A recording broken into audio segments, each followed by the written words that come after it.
Alô, alô, muito boa tarde. Entramos.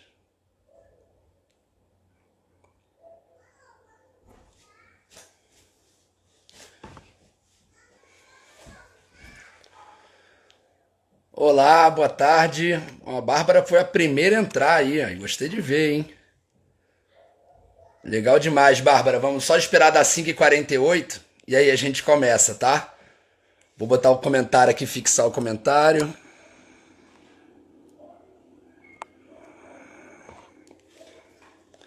Comentário fixado. Pedrão já tá aí, beleza. Show de bola, Pedrão. Maravilha. Já são 5h47. Mais um minutinho e a gente começa. Ó o Gilberto aí entrando. Grande Vinícius Gilberto. Quando entrar a tela dividida, gente, me avisa se eu tô enquadrando certo o meu rosto, porque das outras vezes que eu fiz a entrevista, todo mundo me avisou que eu não tava fazendo direito. Vocês estão me ouvindo aí, tudo certo? Ó o Jonas Duarte aí, grande Jonas Duarte. Me digam se vocês estão me ouvindo aí.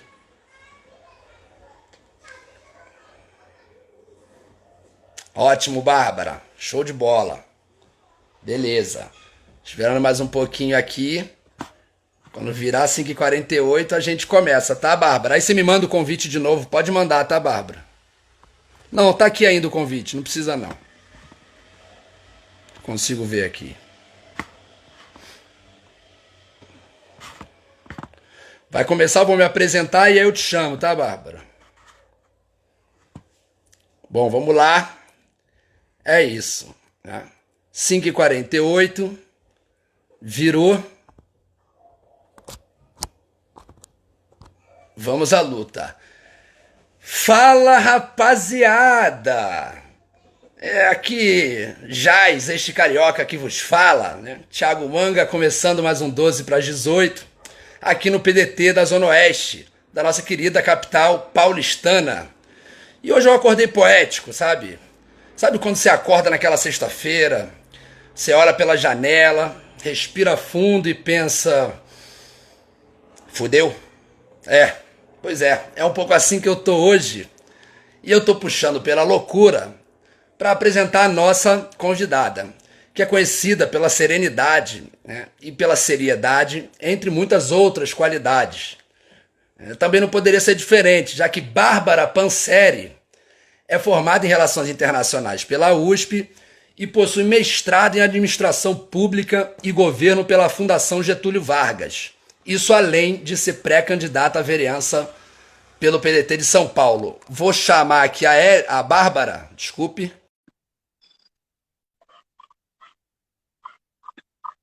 Aceitei aí, vamos ver se ela entra. Olá, Bárbara, tudo Olá, bem? tudo bem? Boa tarde, prazer tê-la aqui, um prazer. Prazer é meu. Você está me ouvindo e me vendo bem? Perfeitamente. O meu enquadramento está direito, agora eu estou acertando agora o meu rosto aí. O pessoal estava reclamando que eu estava assim antigamente. Agora eu acho que eu Tá sim, acertei. tá certinho. Bom, vamos nessa. Bárbara, eu puxei por essa loucura, né? E é um prazer te ter aqui. E a gente sempre começa o programa mostrando a imagem do card da semana, né? Que a gente da nossa atração diária. Então, eu vou mostrar aqui para os nossos internautas e aí a gente começa a entrevista, tá legal? Tá certo. Ó, vou mostrar aqui a nossa imagem. Estão vendo aqui. Ela fica invertida, né? Mas todos estão vendo. E eu vou explicar essa imagem. E essa imagem já começa a nossa entrevista, Bárbara, que é o seguinte. Essa foto, né? Ela é referente ao filme Jules e Jim, né? Que é de um grande cineasta, François Truffaut. E depois você me corrige se a minha pronúncia no francês não estiver correta. Mas esse filme é de 1962, ele foi gravado em Paris, né? E eu começo essa foto porque eu sei que em 2013, Bárbara Panzeri, quando você estava se formando, rolou uma história curiosa aí e que acabou te levando à Cidade Luz, né? Palco da ascensão, do iluminismo e de muitas outras revoluções, né? Artísticas ou sociais, porém todas elas políticas, né? Conta pra gente, Bárbara, um pouco dessa história aí pra gente abrir o 12 para 18 hoje. Conto sim, com o maior prazer.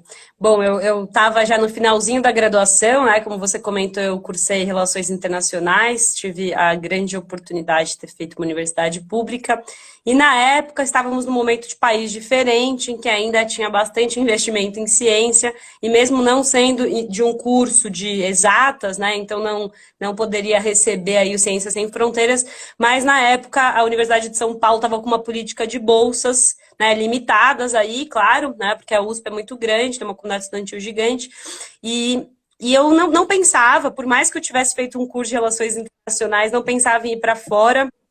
Sempre tive muita dificuldade com idiomas, então eu tenho uma mãe que é professora de inglês, e ainda assim cursei inglês, falo inglês, mas tenho super vergonha, não gosto de idiomas. Então eu tinha dificuldade em pensar em ir para fora, sabe? E aí eu lembro que no último dia do prazo de um dos principais editais, que era uma parceria do Instituto de Relações Internacionais com a Sciences Po, que é a Universidade de Ciência Política mais famosa lá da França, um amigo meu me ligou e falou: Bárbara, eu descobri que vai ter bolsa sim para esse edital, vai ter uma única bolsa. Falei, pô, não vou tentar, todo mundo vai tentar essa mesma bolsa, né? Não vou conseguir, eu nem falo francês direito, eu estava fazendo francês há 2 anos, mas eu não me sentia muito segura. Ele, não, tenta, o processo vai ser por média ponderada. Eu falei, opa, peraí, minha média até que tá alta aqui, será que eu tento? Só que isso, de fato, faltava um dia, ou foi no dia. E precisava de carta de recomendação de 2 professores, precisava escrever um texto, precisava de um monte de documento. E eu fui fazer tudo isso. Eu estava no Rio de Janeiro visitando a minha irmã e eu tive que fazer tudo isso super em cima da hora. Oh, que coincidência, hein? Você estava na minha terra. Pode continuar, Ah, mas questão de frisar isso aí. eu lembro certinho. Na época, minha irmã morava em Botafogo e aquele apartamento ficou pequeno para tanta correria e ansiedade naquele dia. Consegui. Às 11h30 da noite, a carta da professora que eu mais tinha identidade, que era uma professora de Direito Internacional, a Deise Ventura, super famosa, hoje trabalha com saúde pública internacional e está sempre aí dando entrevistas nesse momento de pandemia. E ela fez minha carta de recomendação e eu consegui ficar em primeira no processo seletivo e consegui a Nossa. bolsa. E fui para Paris, fiquei 6 meses lá, né? Dos 6 meses, 4 meses tendo aula e outros 2 meses que eu pude conhecer. Eu não conhecia, nunca tinha ido para a Sim, Europa, então a bolsa era sim. pequena e tal, mas aí a gente fez um esforço grande. Alguém, uma pessoa, outra da família dando uma força e foi suficiente na época. O euro também era muito menor do que agora, a gente não estava num Não momento de crise. valia, não valia R$ 45 cada centavo. Não, custava ali, então eu lembro que o euro na época estava em 3,15, 3,20, então foi um momento em que foi mais fácil ter ido para fora e foi uma experiência incrível conhecer Paris. Eu morei em Montmartre, que é o bairro ali da Melipoulin, maravilhoso, e fiz muitas disciplinas de ciência política, eu peguei todas as disciplinas em francês e aprendi um pouco de francês, mas como não uso tanto, não é um idioma que eu me sinto tão confortável, não, mas conheci Sei. um pouco. E François Truffaut, eu falei correto ou não? Falou, Falei falou. certo. Bom, eu vou pegar esse gancho aí dessa sua experiência lá em Paris, né? Eu não conheço Paris, né? Quem sabe um dia tem um sonho de conhecer essa cidade tão famosa. Minha esposa sempre fala, né? Porque é a cidade do romance, também, entre muitas outras coisas, a cidade dos casais apaixonados. Bárbara, você morou um tempo fora na Europa, inclusive nessa experiência estudando, e deve ter feito amigos, redes de contatos por lá, né? Imagino que você deva ter algumas pessoas do exterior que você ainda tem algum contato, que você fale. E a pergunta que eu te faço é essa: das pessoas que você conhece, do estrangeiro, de outros países, o que elas andam falando ou escrevendo sobre o Brasil, né, atual, e o que você anda dizendo para eles, né, quando eles te perguntam, e aí o Brasil, o que está acontecendo, Bárbara Panseri? Poxa, olha, eu não tenho tantos conhecidos que permaneceram em Paris, então eu conheci muita gente que estava ali fazendo mestrado, ou finalzinho da graduação, muita gente, a Sciences Po é uma faculdade bastante internacional, então Uma 50%. cosmopolita, sim. É, então muita gente, eu conheci gente do Oriente Médio, bastante gente dali, asiáticos, etc. Então tem bastante gente que está espalhada e voltou para suas cidades de origem, mas eu conheço muita gente da minha área de formação que foi fazer intercâmbio fora, então tenho muitos amigos aí morando na Alemanha, Dinamarca, França ainda, e acho que, falando especialmente de amigos brasileiros, né, acho que o sentimento é de medo, né, especialmente porque não podem voltar para cá, visitar suas famílias, então estão muito preocupados com a situação do país e com medo, porque, né, às vezes tem pai ou mãe que é população de risco, avô e avó ainda vivo, que estão, né, esses dias mesmo conversei com uma amiga muito querida que mora, ela é irmã na Dinamarca, e a avó faleceu e ela não, né, não pôde vir, faleceu de Covid, não pôde vir para o enterro, e nem os pais dela, que estão aqui no Brasil, puderam, né, fazer um velório por conta da pandemia. Então, eu acho que é uma sensação de um mix de medo, desespero e preocupação com os rumos políticos, né? Hoje foi um dia especialmente, como tantos outros, né, desde que o Bolsonaro assumiu, e até estava comentando isso no café da manhã, assim, eu abri o celular no café da manhã e era um tweet do Freixo falando urgente, e a história do Queiroz, né, e da Michelle, da Dos primeira-dama. 21 cheques depositados na conta de Michele Bolsonaro. Eu fiquei me perguntando, será que é para pagar aquela dívida de 40 mil que ele falou que emprestou para o Queiroz? 21 cheques? Pois é. Me cheque.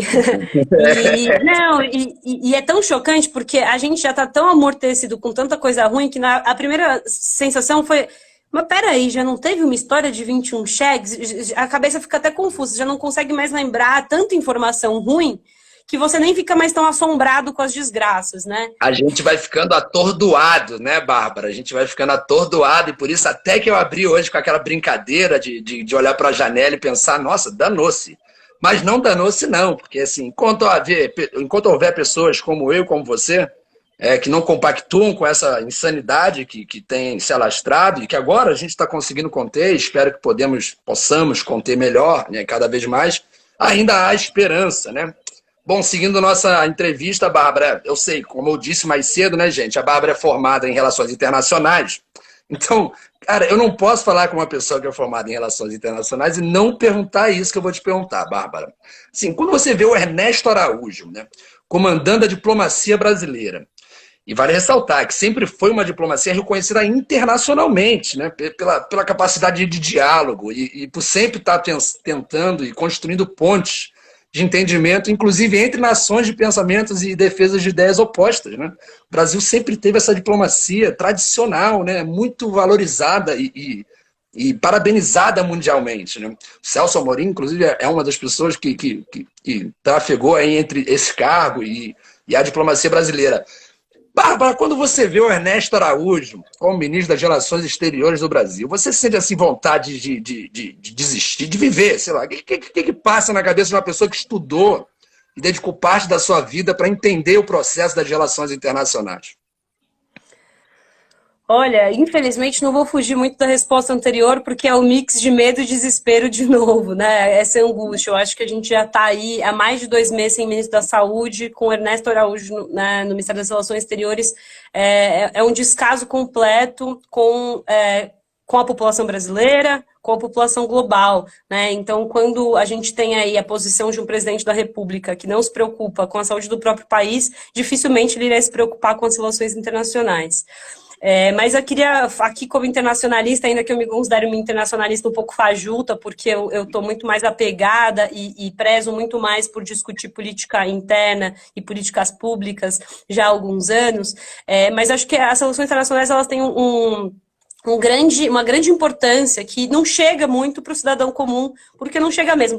Como eu falei, mesmo eu que cursei, né, Relações Internacionais, muitas vezes acabo deixando de discutir isso no meu dia a dia, porque são temas complicados que parecem, à primeira vista, não ter a ver com a nossa vida. Né? Parece que eles estão muito distantes, mas não estão. E acho que a gente cada vez passa mais por problemas que são globais e que merecem soluções globais. A gente só vai conseguir, né, construir de fato uma nação e nações a nível global que olhem para a preservação ambiental, que olhem para a redução das desigualdades quando a gente pensar coletivamente. E acho que todos os esforços de 50 anos para cá, né, depois dos períodos de guerra, foram muito de criar todo o sistema ONU e de criar instituições e todas as premissas, as declarações e todos os instrumentos jurídicos para que a gente consiga cumprir. O direito internacional ele ainda é muito falho no sentido que você não consegue ter um enforcement, né? Porque o país ele pode descumprir um tratado internacional com uma facilidade ainda grande, mas ele vai sofrer, Sim. vai ter uma repercussão e vai sofrer, sim. O Brasil, eu acho que passa por esse momento. Então, quando o Ah, tema é Bolsonaro e o exterior, e um ministro que está, né, como é o caso do Ernesto, eu acho que a tristeza é a gente pensar o que vai vir daqui para frente, como que nós brasileiros vamos ser aceitos no exterior, qual que é o que vai ter de consequência para a nossa política comercial, né, para a nossa política de turismo. Acho que vão vir sanções que a gente ainda não prevê, infelizmente, e a gente precisa se preocupar com isso. Eu fico feliz de saber que a gente tem o Itamaraty, que tem um corpo técnico lá, tentando segurar as pontas, porque tem muita gente boa. Claro que também tem gente resistindo à lá. loucura, claro, claro, sei, exatamente. Itamaraty tem de tudo, igual a sociedade brasileira, né? Então vai ter gente ali que está apoiando o Bolsonaro nesse momento, mas eu acredito, quero acreditar, e tenho colegas meus que cursaram Relações Internacionais e estão lá representando, né, o Brasil dentro do Itamaraty, que Sei, estão fazendo um trabalho técnico importante e segurando as sei. pontas, né, no resto do mundo aí. E faço dois ganchos com a sua resposta. Um internauta comentou aí, é importante mencionar, né? Acabou de sair um filme no Netflix e tudo, do Sérgio Vieira de Mello, né? Que foi um grande diplomata brasileiro, né? Que teve uma morte trágica no Iraque, né? Ainda até hoje mal explicada. Bom, e outra coisa também, que o livro do PND, do Ciro, né? Que é um livro muito importante na atualidade, ele trata dessa questão, né? Porque assim, não existe pensamento de desenvolvimento nacional sem entender a geopolítica, né? Sem entender as relações internacionais e como elas afetam diretamente o desenvolvimento dos países, através, inclusive, das relações comerciais. Bom, prosseguindo, Bárbara, para mais uma pergunta. Que você, entre muitas outras coisas, é uma acadêmica, né, Bárbara? Você frequentou aí, teve o privilégio, a oportunidade, aproveitou muito bem de estar na academia. Então, imagino que você tenha lido muitos livros, né? Então, eu queria te pedir o seguinte, rapidamente, me diga um livro para você, um livro que você recomendaria a leitura para os nossos colegas que estão assistindo e um que você não recomendaria, que talvez seja uma perda de tempo ou que possa deixar um pouco para depois. Olha, difícil, mas vamos lá. Começando pelo mais fácil, que é o que eu recomendaria, acho que tem a ver com as nossas, a pergunta anterior. É um livro que eu li bem recente, que já era para ter lido antes, mas é o 21 Lições do Século XXI, do Harari. É um livro que ele aborda em 21 capítulos os desafios da humanidade e o cara é um gênio, né, realmente, porque se propor a escrever sobre quais são os desafios da humanidade é alguém que já estudou e que de fato está com uma Muito. capacidade intelectual muito à frente do seu tempo. Acima da média. E acho que um dos temas que ele fala, e o convite para a leitura desse livro que eu faço, é sobre alguns dos desafios, tem muito a ver com o assunto anterior, porque tem a ver com o globalismo. A gente precisa discutir migração, a gente precisa discutir biotecnologia, né? Como que vai ser quando a gente tiver robô? Qual que são as consequências para o mundo do trabalho? A gente está vivendo uma pandemia, e a pandemia Sim. vai trazer desemprego. E quando vier robô para substituir a atividade humana? Né? Não sei se você já assistiu aquela série, enfim, não sei se é boa ou ruim, mas eu assisti ainda assim, que é a 3%. Eu Que assisti, é eu assisti. Eu valorizo a produção nacional. Eu sou estudante de cinema também. Acho que a Ah, gente que tem que legal, valorizar. Thiago. É claro que a série não é perfeita, mas ela tem elementos muito, muito legais. Eu gostei bastante, assisti assim, maratonei. E 3% eu acho que faz uma analogia desse momento futurista, como muitas outras ficções, né, do que vai ser da humanidade, eu acho que toca num ponto importante, que as desigualdades com a tecnologia tendem a ser ampliadas, seja por conta da biotecnologia ou da inteligência artificial.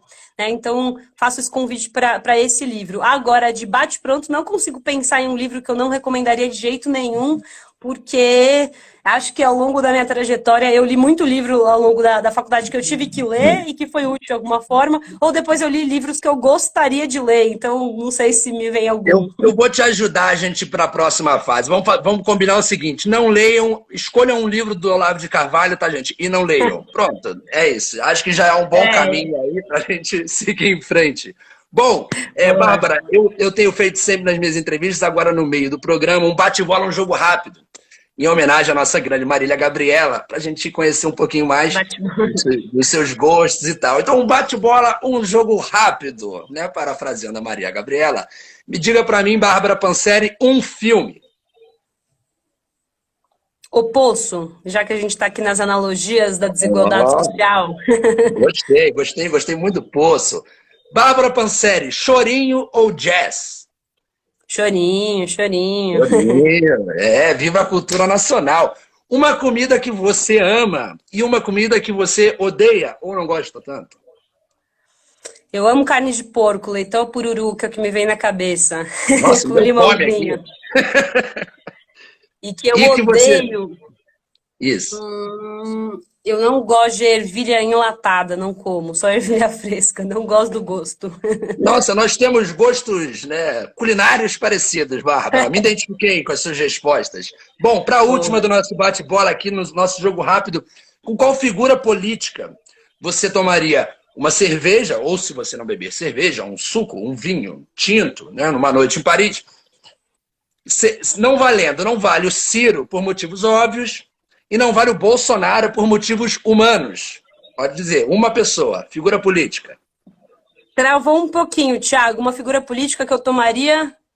Uma cerveja ou um vinho ou um refrigerante não vale o Ciro por motivos óbvios e não vale o Bolsonaro por motivos humanos. Entendeu aí? Cortou um pouquinho, mas uma figura política que eu admiro, é isso? Pode ser, pode seguir. Falei do Freixo, vou continuar com ele aqui. Gosto muito do Freixo, acho que vem fazendo um trabalho excelente na Câmara dos Deputados e seria alguém para conversar sobre o cenário. A gente falou aqui também do Rio de Janeiro, né? Poderia ser o Freixo. Sim, ótimo. Bom, vamos seguir, Bárbara. A gente está indo para a reta final da nossa entrevista. Ainda tem aqui algumas coisinhas que eu quero conversar com você.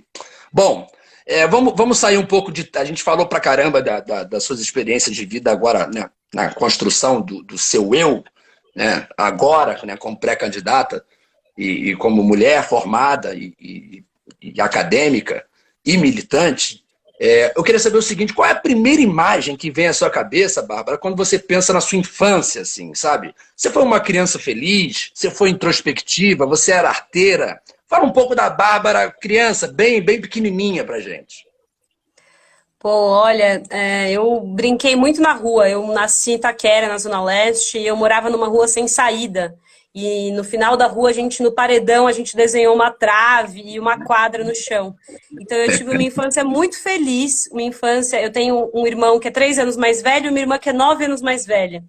E então cada um tinha a sua turminha. Eu tinha ali, quando eu tinha uns 5, ele tava com 8, eu tava com 14 e todo mundo se juntava para brincar de pega-pega, esconde-esconde, mãe da rua.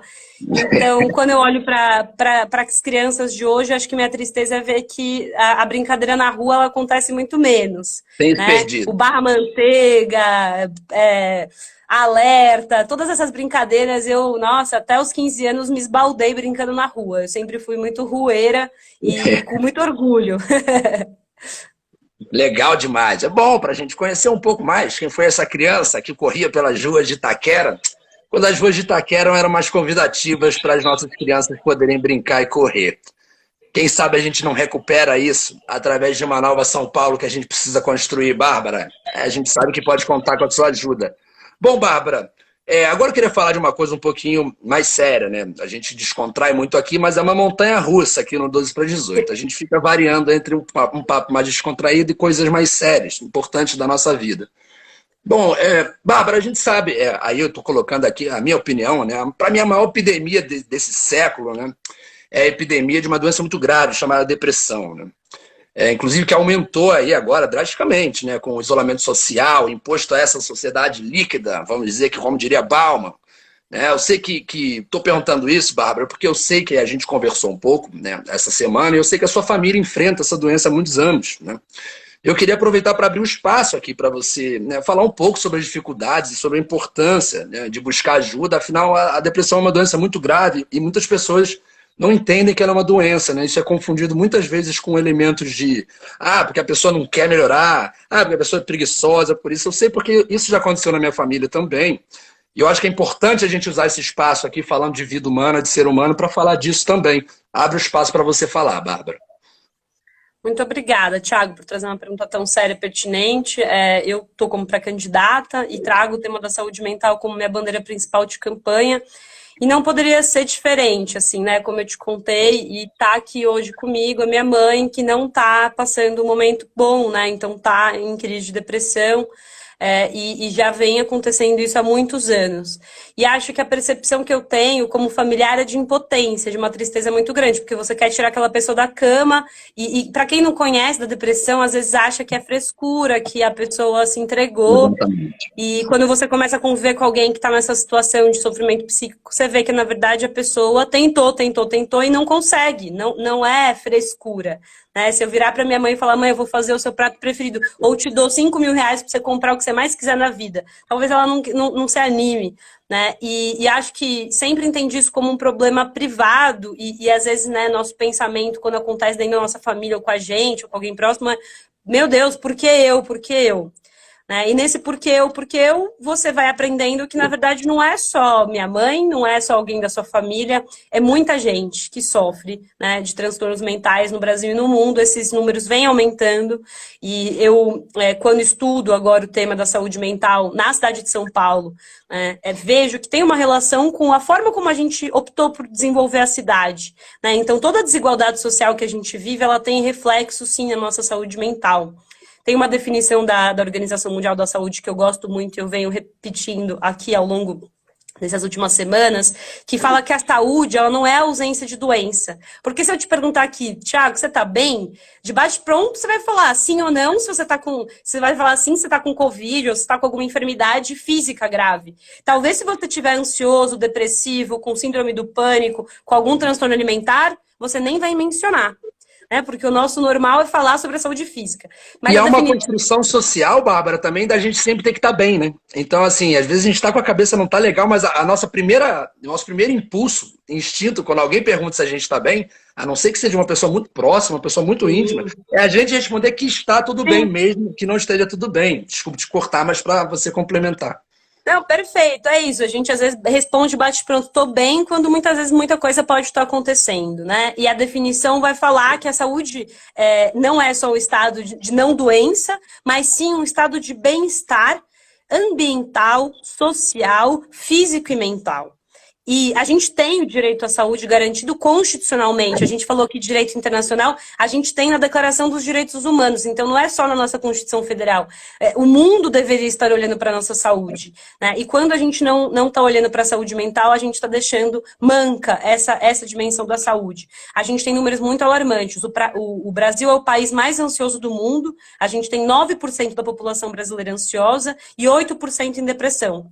Né? Isso falando só dos transtornos mentais comuns, porque depressão e ansiedade, em suas variadas formas, são categorias de transtornos mentais mais simples de serem tratados. E eu sofro, viu, Bárbara, num tipo simples, né? Não grave, né? Para minha sorte, com ansiedade. Eu tenho problemas de ansiedade, sempre tive, e é complicado de controlá-la. E a própria ansiedade, né, dependendo da gravidade, pode gerar uma depressão, né? Então, muitas vezes elas se juntam, né, Bárbara, para complementar. Exato, ou ela é consequência de algum outro processo físico-mental que você está vivendo, né? Então a gente precisa olhar para isso. E aqui, né, sendo o espaço dentro do PDT, eu acho que meu apelo é para que a gente discuta a saúde mental nessa campanha eleitoral. Se antes o tema parecia estar distante, ainda que não tivesse, eu acho que a pandemia ela traz um holofote, né, e escancar esse problema. A gente está vendo aumentando casos de suicídio, de ansiedade, né? Então a gente precisa falar de saúde mental e a começar pela cidade, porque é muito difícil que o governo federal, né, vá mudar como a gente vive nossa vida tão micro. E são decisões que passam pelo individual, mas que são problemas de saúde pública. A gente precisa pensar que a mobilidade urbana, a forma como a gente se alimenta, a gente ter ou não renda, tudo isso está impactando a nossa saúde mental. Então, realmente quero, ao longo dessas próximas semanas e meses, falar sobre a saúde mental na perspectiva da cidade, o que a gente pode fazer para prevenção, né, para que o suicídio na juventude não aconteça, porque está aumentando na cidade de São Paulo. A gente precisa olhar para a dependência química, né, o que a gente pode fazer para prevenir. Né? Claro, tem mudanças que vão extrapolar o âmbito municipal, mas a gente precisa falar disso. Precisa colocar na pauta, né? Isso tem que estar sendo discutido o tempo todo na nossa cidade, né? E a cidade de São Paulo não é qualquer cidade, né? É uma capital gigantesca, enorme. Depois da Cidade do México, é a maior capital da América Latina, né? É um país, São Paulo, né? Maior que muitos países em termos de população, né? Bom, Bárbara, é importante demais a sua resposta, viu? Eu espero que todo mundo que esteja aí tenha ouvido com atenção, porque é um problema muito sério que a gente tem que tratar. E fico muito feliz por você querer levar essa bandeira à frente e trazer essa discussão no momento eleitoral, né? No momento eleitoral todo mundo quer fugir, ou muitos querem fugir, de temas polêmicos ou temas que não são tão aceitos em geral, e é importante tratar de um tema como a saúde mental, né? Fico muito feliz e parabéns, viu, Bárbara? Bárbara, infelizmente chegamos à nossa última pergunta. Infelizmente, 12 para 18 tem seu tempo cronometrado. Estou aqui com a produção já me avisando aqui, me catucando. Falando, ô, carioca, isso aqui não é Rio de Janeiro não, entendeu? Aqui em São Paulo as coisas têm hora para acabar e para começar. O pessoal brinca muito comigo. Bom, a gente tem feito essa pergunta para todos os nossos convidados, né, Bárbara? E não posso deixar de fechar esse programa de hoje, que foi maravilhoso, sem perguntar para você. Isso que eu vou te perguntar. Bárbara Panzeri, por que a política? Legal. Bom, eu acredito muito que a gente não vai conseguir mudar coisas tão estruturantes como tantos problemas que a gente tocou aqui hoje, né? A gente falou da desigualdade, a gente falou de biotecnologia, a gente falou de saúde mental, a gente falou da vida das crianças, né? Primeira infância, e claro que as empresas, a sociedade civil, organizada ou não, e cada um de nós somos corresponsáveis por mudar, mas eu acredito muito que a mudança social, ela vai partir estruturalmente do campo da política, né? Então, desde muito nova, eu queria, já falava para minha mãe realmente que eu queria ser presidente do Brasil, e não é uma vontade de ontem, nem de 2 anos atrás, é uma decisão que eu tomei quando eu tinha 14 anos, que eu falei para minha mãe, eu quero ser médica e ajudar as pessoas na África, porque eu achava que era o lugar que faria sentido no mundo para mim. E minha mãe falou, você tá louca? Fica no Brasil que tem um monte de problema aqui. Né? E eu entendi, e desde então eu construo. Claro que eu demorei para ter coragem, demorei para tomar a decisão de estar dentro de um partido militando. Eu acredito muito na importância dos partidos políticos, e independente do resultado dessa eleição, eu quero construir dentro do PDT, porque eu acredito na importância da política, né, e dos partidos políticos para a gente melhorar a vida das pessoas. Né? A gente mora numa cidade de 12 milhões de habitantes com muitos problemas. Se a gente não fizer uma escolha consciente do nosso voto, seja para vereança, seja para prefeito, cara, como que a gente vai mudar a desigualdade? Como que a gente vai melhorar a saúde mental? Né? Então, eu acredito que, não que a política seja mais importante, cada um tem seu papel no mundo, e eu quero estar nessa posição, né, de tentar ocupar um espaço na política. A gente precisa de mais mulheres e mais jovens e pessoas com trajetórias diversas. Então, acredito que é por aí. Maravilhoso, Bárbara. E desejo muita sorte à sua pré-candidatura, que ela se confirme numa candidatura e que se confirme numa eleição, e que você esteja na Câmara Municipal ano que vem, né, defendendo todas essas pautas tão importantes que você colocou aqui hoje. Né? Desejo tudo de bom para você, o papo foi ótimo. Né? E agradecer muito de coração pelo seu tempo, pela sua dedicação, né, pela sua, né, boa vontade de vir aqui participar com a gente, viu, Bárbara? Eu vou me despedindo de você e também já dos nossos internautas e espectadores, porque o 12 para 18 fica por aqui e volta na semana que vem. Segunda semana de 12 para 18 fechado, passando a régua e pedindo a conta. E agora, gente, sextou, né? Agora quem for de cerveja vai tomar uma cervejinha, quem for de vinho vai tomar um vinho, quem for de refrigerante, de água, de suco. Vamos relaxar um pouquinho nessa sexta-feira, tentar esquecer um pouco esses 1001 problemas de São Paulo e do Brasil, né, Bárbara? Para que amanhã a gente acorde e comece tudo de novo, né? Um grande abraço, Bárbara, muito obrigado e parabéns pela entrevista. Muito obrigada, Thiago. Grande abraço, parabéns por estarem puxando 12 para 18. Muito bacana a iniciativa. Tamo junto, contem comigo aí na construção, tá bom? Vamos que vamos. Muito obrigado. E semana que vem, Franco Chiarello, Franco Chiariello, tá vendo? Vai puxar minha orelha. Está de volta aqui, tá, gente? Essa semana ele ficou um pouco pegado aí com as 1001 demandas de sua vida, mas semana que vem estaremos de novo com o nosso gênio por trás da ideia do 12 para 18. Um grande abraço, um beijo e fiquem com Deus. Abraço, tchau, tchau.